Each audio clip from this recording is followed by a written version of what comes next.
And Allu Aravind గారిని కూడా వేదిక మీద జాయిన్ అవ్వాల్సిగా రిక్వెస్ట్ చేస్తున్నాను. కూర్చోండి, నా స్పీచ్ అయిపోయాక నేనే పిలుస్తా. మీరుంటే నాకు కూడా ప్రెజర్ అవుతుంది, ఇప్పుడు నిల్చోబెట్టేసి మాట్లాడేస్తున్నాను. సో చాలా రోజులు అయింది. మీడియా మిత్రులందరికీ నమస్తే. అందరు బాగున్నారా? సో ఏం బాసు, ప్రొడ్యూసర్ అయినాక స్మార్ట్ అయినావు నువ్వు. యూజువల్లీ రివర్స్ ఉంటుంది సార్. సినిమాలు ప్రొడ్యూస్ చేసే కొద్దీ ఎండిపోయి నవ్వు మాయమైపోయి జుట్లు ఊడిపోయి ఇట్లుంటుంది పరిస్థితి. కానీ అల్లు అరవింద్ గారి గ్యాంగ్ ఒకటి హ్యాండ్సమ్ ప్రొడ్యూసర్స్ గ్యాంగ్ అనమాట. అట్లా ఎట్లా సార్ ఎస్కేఎన్ గారు, బన్నీవాస్ గారు, ధీరజ్ గారు, ఇప్పుడు వాసు ప్రొడ్యూస్ చేసే కొద్దీ ఊడిపోవాలి, కానీ ప్రొడ్యూస్ చేసే కొద్దీ ఇట్లా మీ చుట్టూ కూడా స్ట్రాంగ్ ఉంది కదా సార్. సో అది సార్ మొత్తానికి. అవును సార్, ఏం సార్ ఏమన్నా పగనా సార్? నేనంటే ఎక్కడ ఆడిషన్ గీత ఆడితే నేను వచ్చిస్తా సార్, మళ్ళీ ఫస్ట్ సినిమా లెక్క ఆడిషన్ ఇస్తా సార్.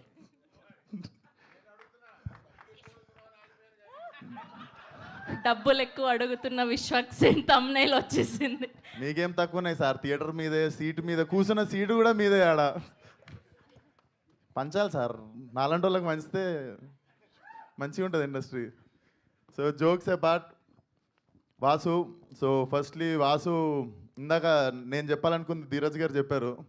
అంతంత ఎందుకు అవుతుంది బడ్జెట్ అనుకుంటే పాపం వాసుకి వాసిపోయినట్టుంది.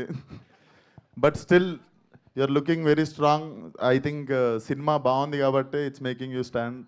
అండ్ అది చాలాసార్లు అర్థమవుతుంది, మనం తీసిన సినిమా మీద ఏం డౌట్లు లేనప్పుడు, లేదా అరే అది చేసి ఉంటే బాగుండు, ఇది చేసి ఉంటే బాగుండు అన్న ఫీలింగ్ లేనప్పుడే ఇట్లా ఒక టీమ్ కాన్ఫిడెంట్గా నిల్చొని ఉంటుంది.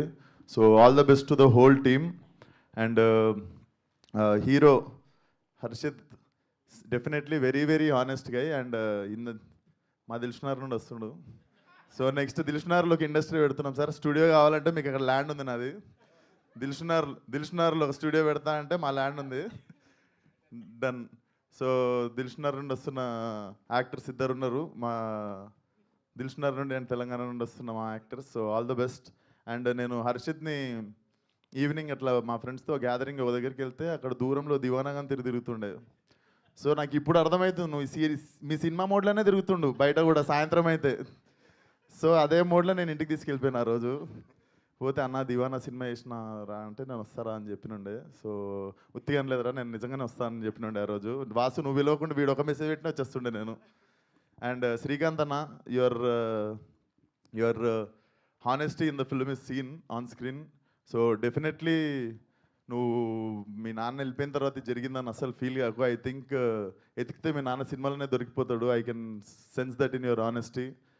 And all the best to the whole team. Sridevi గారు అమేజింగ్ స్పీచ్ అండి. ఈ మధ్యలో మిస్ అవుతుండే మేము కొన్ని సెన్సేషనల్ స్పీచ్లో, అది మీతో మళ్ళీ రీస్టార్ట్ అయింది అనుకోవాలి. అండ్ వాసు ఇంత మాట్లాడతారని నాకు తెలియదు. వాసు నా లైఫ్ మొత్తంలో వాసు నేను మాట్లాడుకుని 2 పేజీలే ఉంటాయి అనుకుంటా. అండ్ ఇక్కడ 4 పేజీలు చెప్పినాను. ఐ కెన్ సెన్స్, నాకు తెలిసి వాసుకి జ్వరం వస్తుంది ఈరోజు ఇంత మాట్లాడినందుకు. బట్ పైసలు రావాలనుకుంటున్నా మీ అందరికీ, నాకు కూడా అడ్వాన్స్ ఇవ్వాలనుకుంటున్నా అల్లు అరవింద్ గారితో పాటు.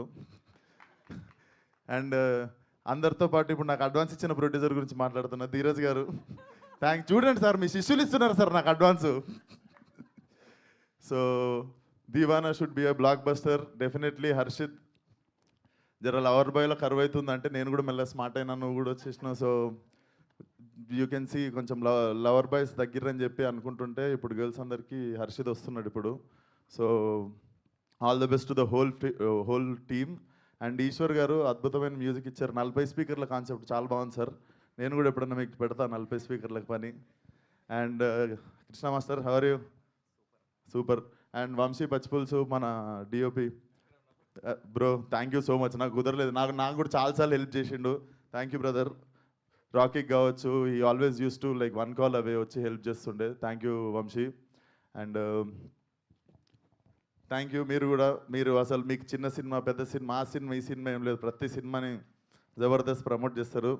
కాదు, అక్కడ కూడా 1 సైడెడ్ లవ్ స్టోరీ, అబ్బాయిలే గొప్ప అన్నారు. కనీసం అమ్మాయి గురించి ఒక్క విషయం నేను చెప్పాలి, ఎవరు గొప్పనో చెప్పాలి. చెప్పండి. తప్పు లేకుండా సారీ చెప్పేటోడు గొప్ప. ఫెంటాస్టిక్ అసలు. ఓకే, సో మీకు కూడా 1 సైడెడ్ లవ్ స్టోరీలు బాగానే ఉండుంటాయి, క్రష్లు లాంటివి. అలాంటిది ఏదైనా ఒక మెమొరీ షేర్ చేస్తే. లైఫ్ అంతా 1 సైడే సరిపోయిందండి. ఒక్క మెమరీ చెప్పండి. నేను 10th క్లాస్లో డిపిఎస్ అని దిల్షునర్ ఢిల్లీ పబ్లిక్ స్కూల్ కాదు దిల్షునర్ పబ్లిక్ స్కూల్ ఇది. సో మా డాడీ బైక్ దొంగతనంగా తీసుకొని డిపిఎస్ బయటకు పోయి బండి ఆపుకొని 1 year చూసినా కానీ అమ్మాయితో మాట్లాడలే 1 year. అయ్యయ్యో. ఎవ్రీ వీక్ పోతుండే. సో నాకు వన్ సైడ్ మీరు అది అన్నగానే నాకు డైరెక్ట్ డిపిఎస్ఏ గుర్తొచ్చింది. అట్లీస్ట్ ఇప్పుడైనా ఒక మెసేజ్. లేదండి, తను పెళ్లి చేసేసుకుంది. అయ్యే. Yeah. Okay, so and Allu Aravind గారిని స్టేజ్ మీదకి రావాల్సిందిగా కోరుకుంటున్నాను. ఓకే, సో ఈలోపు మా హర్షిత్కి లవ్ టిప్స్ ఏదైనా ఇవ్వాలి అనుకుంటే ఏమి ఇస్తారు? వాడు మా దివానగానే మిగిలిపోతాడు నేను టిప్స్ ఇస్తే. సో మీ నుంచి అరవింద్ గారు ఇస్తారు మంచి tips. Okay, here we welcome our very own Allu Aravind గారు to please join the stage and group. చెప్పండి సార్, మీ first one side love story చెప్పండి సార్. ఈరోజు మీ లవ్ స్టోరీ విందాం.